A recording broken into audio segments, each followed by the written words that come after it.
You've a ton of experience. You fought a lot of big name guys.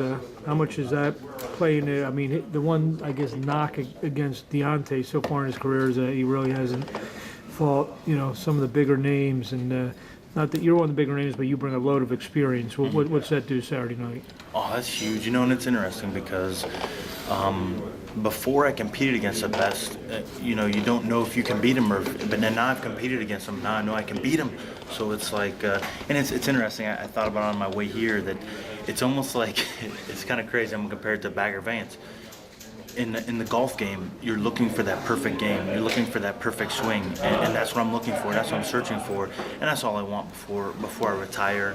Is I want I believe my abilities, my tools, and my skills say that not only I can compete with the best, but I can beat the best. So that's what I'm looking for, and that's all I want before I get before it's all said and done with this game. And then, geez, I mean, yeah, I look at my resume and I say, geez, I fought the best. So it's nice to come into a fight and say, okay, I've been here, I've done this. The big crowds, the cameras, the lights, and this and that. So it's a little bit more easier feeling knowing that I fought the best and been on that big stage. What do you make of his perfect knockout record? I don't take it lightly at all. He's done what he's had to do, and in devastating fashion. That's pretty serious. So I don't take that lightly at all. And so a lot of guys, this side, he's fought this, everyone wants to compare and this and that, but he's done what he's had to do, and that's the bottom line. So I take it very seriously. Do you feel like you'll be able to handle his power? I mean, because up until his last fight, everybody knows he's had very questionable opposition, but I mean, even though Leohovich was on the downside of his career, no one is a very durable guy. He hit him on the chin and dispatched him relatively easily. It's nasty. Does that put you in a position where you question having a problem dealing with his power? Yeah, I'm gonna have a very serious problem dealing with this power if I stay, if I'm there to be hit. I mean, that's what he does. Guys are standing in his range and they're there to be hit. He's gonna whack you. So that's got to avoid the power, man. Yeah, exactly. So is it a matter of closing the distance and giving him angles, or? I hope so. That's the tough part for me. Is I've always been a good boxer, So a trainer says use a good jab and try to get some angles. And then movement. I've always had good legs and good hands, so I hope some of the work we've done in the gym and in training camp has prepared me for that.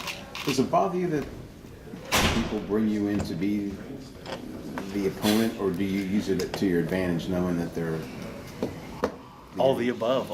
I use it as motivation. I've only wanted to be the best. You have to fight the best and beat the best. So I invite, the big fights. That's the thing that before my dad passed, that we had kind of as a team looked at. I got thrown into the wildfire early, so it's like the old man said. He goes, bottom line, Nick, you can look the product, you can dress it, you can talk it. But the bottom line is you got to have the product. You got to be able to fight. So that's the bottom line. So that's what I've done is just kind of gone after the best and looking for that break, looking for that opportunity for my full potential to come out. And I'm looking forward to that happening on Saturday night. To a large degree, there's a lot of fighters who are able to dish it out, but can't take it. I see you only got 8 KOs or what have you, but. As far as he is concerned, is the only thing that's really been answered right now is that he's a hellified puncher. But we don't know whether he can really take a punch or whatever. With 8 KOs or whatever, do you think you even have a chance to even check his chin at all? Oh, without a doubt. My strength has been kicked up.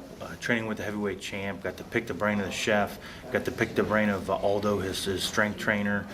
So the last, probably about after the Garano fight, I guess that's been about 2.5 years.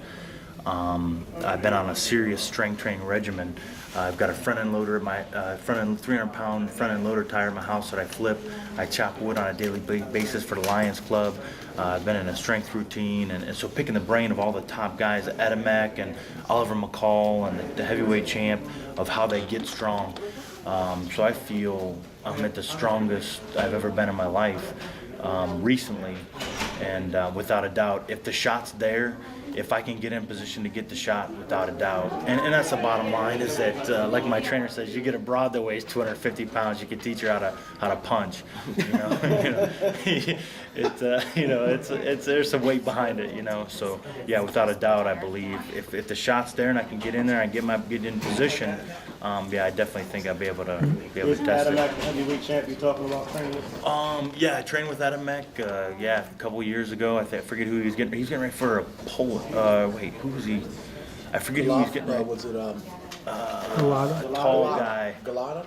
Yes, it was. It was. Yeah. So another guy. He had a great strength coach. He was able to pick his brain too, and So yeah, and I was on. And it's interesting because a little side note with Mr. Kid Chocolate.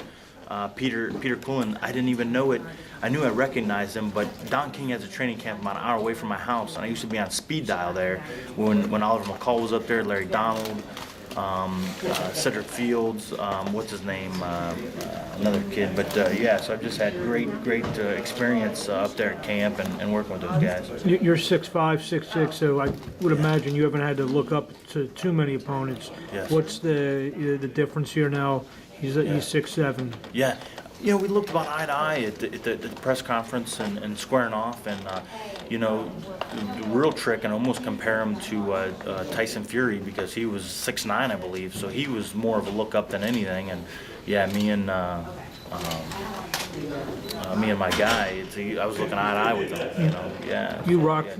You knocked down Fury in that fight. I did. Yeah, I thought the ropes were the only thing holding him up. He's a tough guy. He came back and.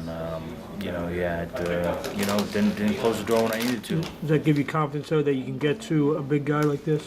Definitely, without a doubt. Well, when you look at tape of him, do you see weaknesses? You know what? I'll be honest with you. I didn't look at any tape. I let my guys do that. I didn't want to discourage myself, and I wanted to have the most confidence. I didn't feel it would do me any good to do that. I'm looking. He's not. I just didn't feel that there. He's the same height as me. I had my brother look at tape and stuff. He throws, looping overhand. He's just. Had my camp look at some things that he does, and that's really all I need. I just need. Exactly. Trust my people, and then I just need a few cues to go off of, because, my old man used to say that, everybody's going to give you, every fighter's going to put something on the table. No one's indefensible. They're not tanks. So there's going to be plenty on the table to go after. And my old man used to say, all these guys they're dog food. They're just in different cans, So Deontay Wilder might be a better brand. I mean, he's a tough cat. So we'll see. So I know he's got a lot of heart and fights with a lot of passion. Joe Firtha. Yes. When did he pass? 6 years ago. 07. Yeah.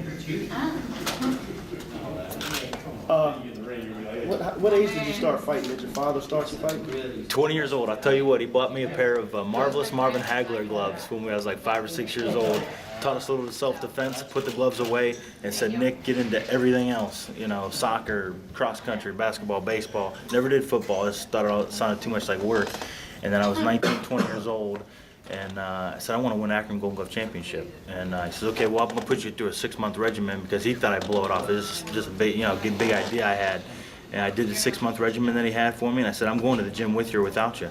Got into boxing and haven't looked back. I did the same thing with my dad. It's funny how that happens. Why didn't you play football? As big as you. It sounded like too much like work, and I'll tell you what. And then, I'll tell you what. If I played football, I wanted to touch the ball, and so I figured, as big as I was, they'd just throw me on a line. It didn't sound like fun. I could have got myself a college scholarship, but oh well. What do you do for a living when you're not doing this? You know what?